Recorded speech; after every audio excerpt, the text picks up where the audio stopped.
Hey everyone, and welcome to this deep dive. It's going to be all about Banksy. Oh, yeah. Banksy, he's everywhere, isn't he?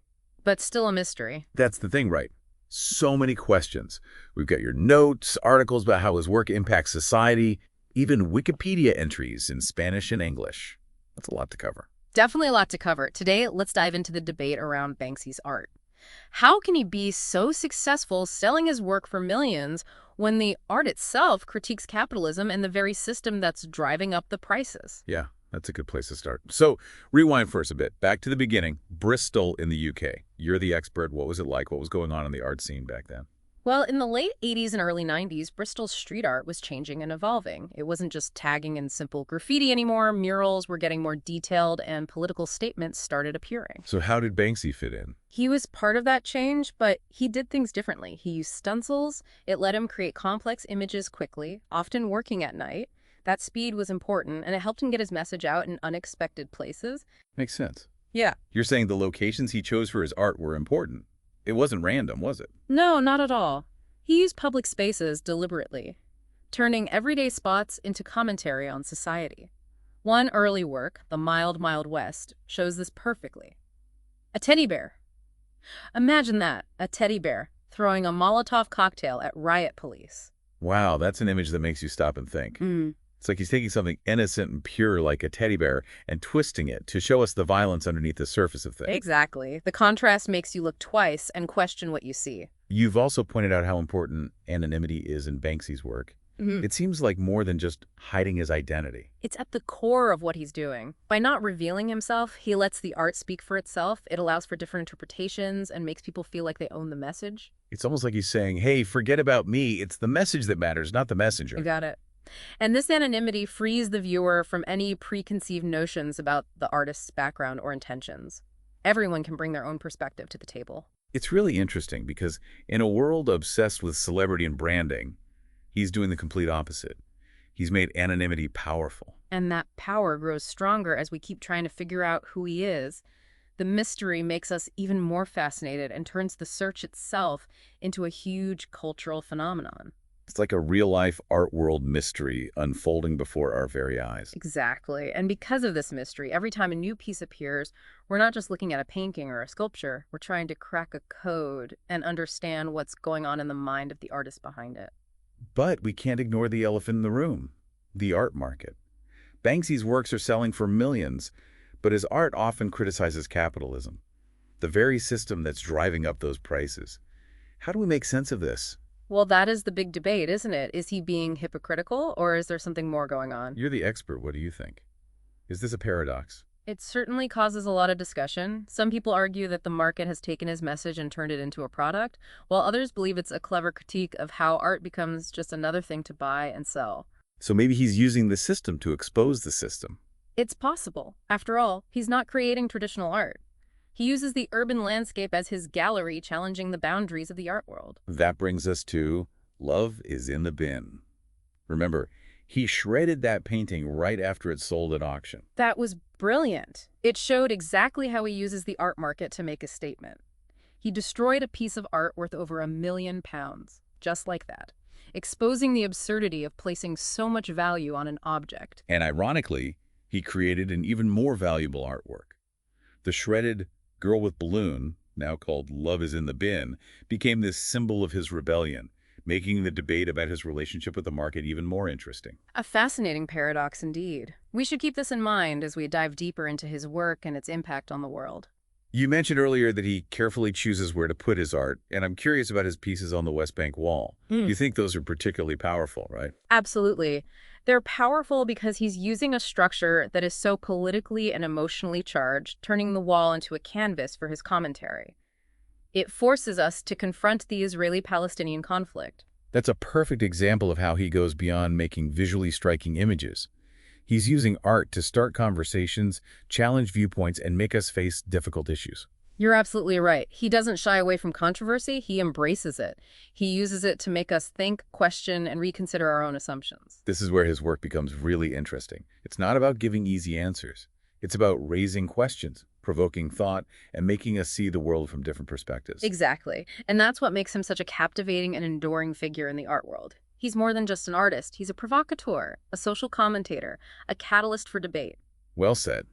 Now let's take a look at some specific examples of his work and how he uses various themes and motifs to get his message across. Let's start with his use of rats. Rats. Why rats? Think about it. Rats are seen as pests, unwanted intruders hiding in the shadows, but they're also survivors, incredibly resilient, resourceful, and they adapt to even the harshest environments. So you're saying he uses them to represent the marginalized, the overlooked, those who fight for their place in a system that often tries to shut them out. Precisely. The rat becomes a symbol of resistance, of going against the grain, of finding strength in unexpected places. And I'm seeing a connection to his own approach as an artist.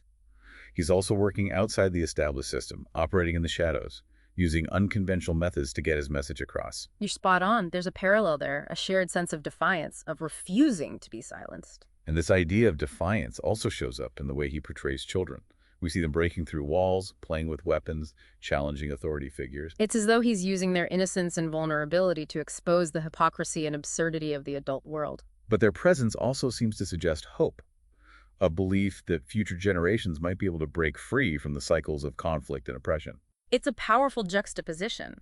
By placing these innocent figures within bleak or disturbing contexts, he makes us confront the uncomfortable realities of the world they're inheriting. And this theme of innocence lost also appears in how he depicts iconic figures like Mickey Mouse and Ronald McDonald. He takes those symbols of childhood joy and consumerism and turns them upside down, exposing the darker side of these seemingly harmless icons. He seems to be saying, don't be fooled by appearances, look deeper, question everything, and don't let yourself be manipulated. I like that. He's encouraging us to be critical thinkers, to challenge the narratives we're given, and to form our own opinions. And speaking of critical thinking, I want to get back to his critique of consumerism. It's a major theme that's worth digging into.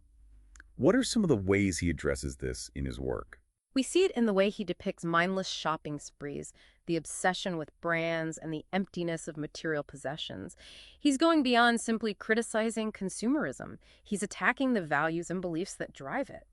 The idea that you can buy happiness, that your worth depends on what you own, and that more is always better. And it's especially powerful coming from an artist whose work is so valuable in the market. It's like he's saying, look, I'm part of this system, but I know it's flawed, and I'm going to use my platform to expose those flaws and hopefully make a difference. That's exactly it. He's using his position within the system to critique the system, which adds a layer of complexity and irony to his work. This complexity is what makes discussing his art so fascinating. It's not about finding easy answers. It's about having a dialogue, asking tough questions, and challenging ourselves to think differently about the world around us. You got it. And that's why his work continues to resonate with audiences globally. It speaks to our anxieties, our hopes, and our struggle to navigate a world that often feels confusing, contradictory, and unjust. This has been a great way to start our deep dive, and I'm looking forward to digging even deeper into the nuances of Banksy's work. Me too. We've only just begun to scratch the surface. Welcome back to our deep dive, all about the art of Banksy. It's amazing how he stays relevant, even as the world keeps changing. You're right. His work still sparks debates and challenges the way we see things, even years later. It shows how powerful his message is and how he can connect with people from different cultures and generations by focusing on those universal themes. One theme that keeps popping up and that you've highlighted is the idea of surveillance and how privacy is disappearing in our digital age. It's a growing concern, especially with all the technology around us. Banksy seemed to understand this anxiety long before it became a big issue for most people. Yeah, a lot of his work shows cameras, security guards, and other symbols of being watched. It's a reminder that we're constantly being observed. Think about his One Nation under CCTV. You see a child on a swing set, but the swing is attached to a surveillance camera. A powerful image that makes you think about innocence and freedom in a world where everything we do is tracked. And it goes beyond government surveillance, too. He's also looking at how we watch each other on social media, willingly sharing our private lives with the world. Right. You've talked about how social media has become this platform for self-promotion and validation. Banksy seems to be questioning whether these online personas are genuine and the pressure to present this perfect version of ourselves. It's like he's saying, hey, we're all putting on a show for the camera, whether we realize it or not. And that performance comes with a price. We lose our privacy and our ability to just be ourselves. We're afraid to make mistakes because of what people might think. That makes me think of mobile lovers. It shows a couple hugging, but they're both looking down at their phones, completely ignoring each other. It's a sad commentary on how technology can disconnect us from real human connection. Even when we're physically together, we can still feel isolated. It's a warning about becoming too dependent on technology and losing touch with the world and the people around us. He's not saying technology is bad, but we should be careful about how it affects our lives and use it to make us more human, not less. This concern for humanity is also in his work about war and conflict. He doesn't shy away from showing the harsh realities, but he always does it with empathy, trying to make us see the human side of things. He often shows soldiers as vulnerable or disillusioned, challenging the idea that war is glorious and reminding us that real people suffer. Stop and Search is a great example. A soldier is frisking a young girl while a teddy bear is lying abandoned on the ground. It breaks your heart. It shows just how senseless war is and the terrible impact it has on innocent lives. And even when he's being funny, there's always a deeper message about peace and compassion. Flower Thrower is a perfect example.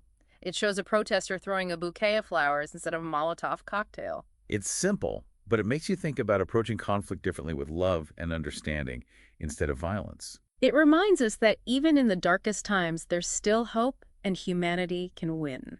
That message of hope runs through so much of his work. Even when he's critiquing things like consumerism, surveillance, and war, he seems to believe that we can make the world better. He's not just pointing fingers.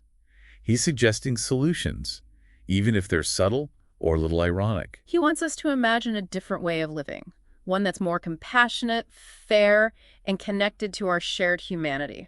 This brings us back to the debate about his art selling for so much money. It's a conversation that continues, and there's no easy answer. Maybe that's the whole point. Perhaps the conflict between his message and the market is part of his commentary. Maybe he's using the system to criticize the system, even if he benefits from it. Now that's something to think about. Definitely. And something we'll keep exploring as we continue looking at his work. Stay tuned as we keep trying to unravel the mystery that is Banksy. We're back for the final part of our deep dive, and it's all about Banksy. It's been fascinating, hasn't it? We've covered so much, from Bristol to the art market, from his early work to the debates about his anonymity. And throughout this whole thing, there's one question that keeps coming up for me. How do you measure the impact of an artist like Banksy? He doesn't play by the usual rules, avoids fame, and his identity is still a secret. You're right. It's tough to measure his influence because he's not bound by typical standards of success.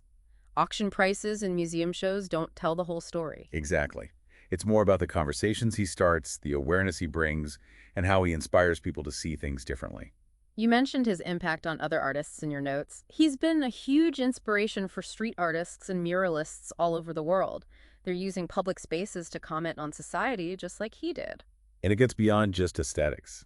He's shown everyone that art can be this powerful tool for activism, for challenging the way things are, and for giving a voice to those who don't have one. His work has become a visual language for protest. You see it on posters, banners, even tattoos. It's like he's created a global set of symbols for dissent, a way for people to express their frustration and desire for change. His impact goes way beyond the art world, too.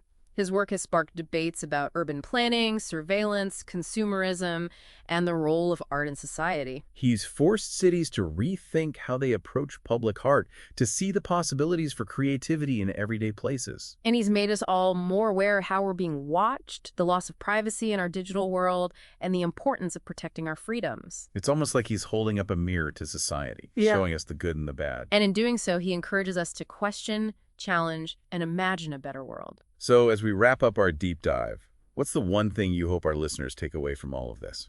I hope they feel inspired to look at the world with a more critical eye, to question what they're told, and to have those tough conversations about the things that matter. And maybe even to create some art of their own. It could be on a canvas, a wall, or just in their minds. Because art has that power, it can transform, inspire, and connect us in ways that nothing else can. Thanks for joining us on this deep dive into the world of Banksy. We hope you've learned something new and that it's given you something to think about. We encourage you to keep exploring his work and share your own interpretations. What do you see in his art? We'd love to hear your thoughts. Until next time, keep those questions coming, keep creating, and most importantly, keep the conversation going.